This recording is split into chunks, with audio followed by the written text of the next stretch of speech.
हाय दोस्तों, तो जैसा कि आप देख रहे हैं वीडियो में, आज हम बात करेंगे ऊर्जा संरक्षण के नियम की। तो ये एक छोटा सा टॉपिक है, लेकिन बहुत बार एग्जाम में, इंटरव्यू में या फिर साइंस के एग्जाम में पूछा जाता है, या फिर अगर कोई भी कॉम्पिटिटिव एग्जाम की तैयारी करते हैं तो इस आपके लिए ये वीडियो ज़रूरी है। आपका 1 से 2 नंबर इससे कन्फर्म हो जाएगा। बाकी तो आप जब भी एग्ज़ाम देते हैं उससे हर एग्ज़ाम में इस चैप्टर से 4 से 5 क्वेश्चन आते हैं। तो चलिए देखते हैं इस टॉपिक को। ऊर्जा संरक्षण का नियम क्या है, परिभाषा से हम समझेंगे इसको। तो जिससे ऊर्जा संरक्षण से पहले हम एक चीज़ और जानेंगे, द्रव्य अविनाशिता का नियम। ये उसका नियम ये है, आपको ये बताता है कि इसको आप सुनते रहिए कि द्रव्य न तो उत्पन्न किया जा सकता है और न ही नष्ट किया जाता है, परंतु एक रूप से दूसरे रूप में रूपांतरित किया जा सकता है। यानी कि अगर मान लीजिए ये अगर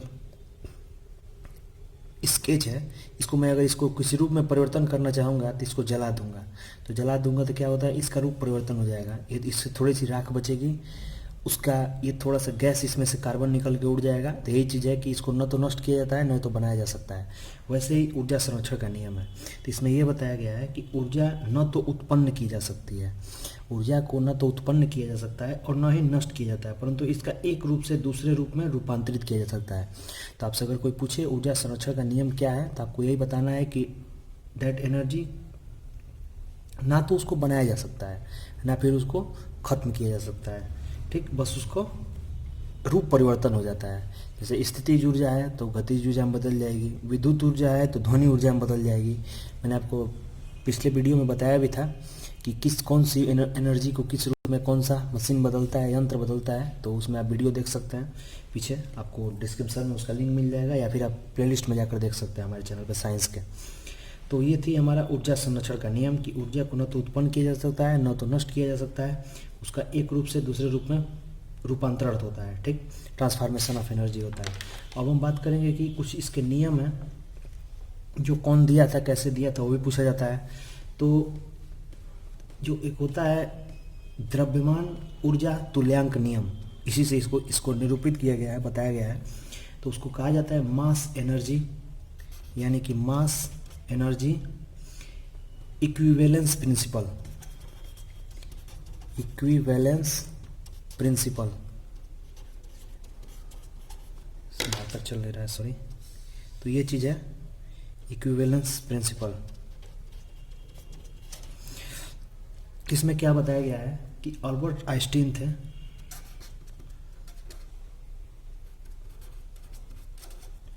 जिन्होंने इसको पारित बताया था 1905 में, सिद्ध किया था कि प्रस्तुत द्रव्यमान है और उसका तुल्य ऊर्जा का नियम, मतलब अगर कोई द्रव्यमान यम है तो इससे कितना एनर्जी निकलेगा ज्ञात होगा।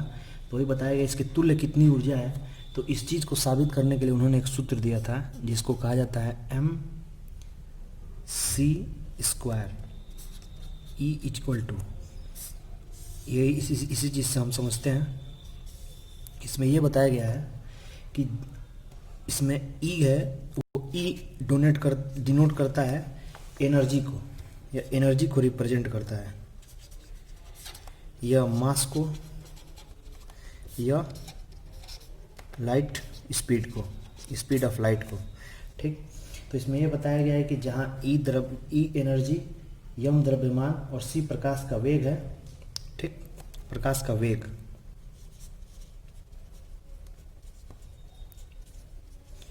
ये चीज़ इसको बताता है। ठीक, CGS प्रणाली में जो सेंटीमीटर होता है, CGS पढ़े होंगे साइंस में, CGS प्रणाली में E अर्ग में नापा जाता है, यम द्रव्यमान वो होता है जिसको ग्राम में नापा जाता है, और C प्रकाश का वेग सेंटीमीटर प्रति सेकेंड में नापा जाता है, इसको अगर CGS में आप पढ़े होंगे तो आपको C बराबर 2.9979 गुणे 10⁻10 सेंटीमीटर प्रति सेकेंड में व्यक्त किया जाता है।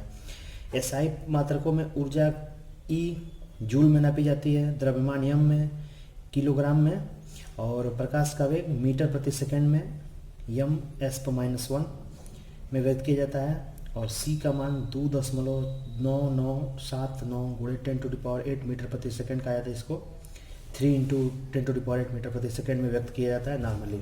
लेकिन अगर आपको साइंस का कोई अगर बढ़िया से डीपली नॉलेज रखते हैं, अगर कोई एकदम ट्रिकी जानने करते हैं, तो प्रकाश का वेग आप याद करिए 2.9979 गुणे 10⁸ मीटर प्रति सेकंड होता है, जबकि इसको 3 × 10⁸ नॉर्मली भाषा में कहा जाता है, यूज किया जाता है। आइंस्टीन समीकरण से दो बातें स्पष्ट होती हैं। पहली चीज़ होती है कि किसी वस्तु का द्रव्यमान उसकी ऊर्जा E की माप होती है, यानी कि अगर किसी चीज़ का द्रव्यमान है यम, तो इसके पास कितना ऊर्जा है वो E के तुल्य होती है। तो ये चीज़ इसमें बताया गया है, ठीक। द्रव्यमान यम के तुल्य ऊर्जा E की गणना आइंस्टीन समीकरण E = mc² से की जा सकती है, ठीक। और किसी वस्तु के द्रव्यमान में हानि होने के साथ इसकी ऊर्जा में भी हानि होती है। इसमें आप देख सकते हैं, अगर इसको समीकरण है तो इसमें अगर यम कम, जितना यम कम होगा उतना ही E में भी कमी आएगी। तो इसका मतलब कि ये दोनों एक दूसरे के पूरक हैं। अगर द्रव्यमान कम होगा तो उसका एनर्जी भी कम होगी। ये चीज़ बताया कि उसकी ऊर्जा में भी हानि होती है, और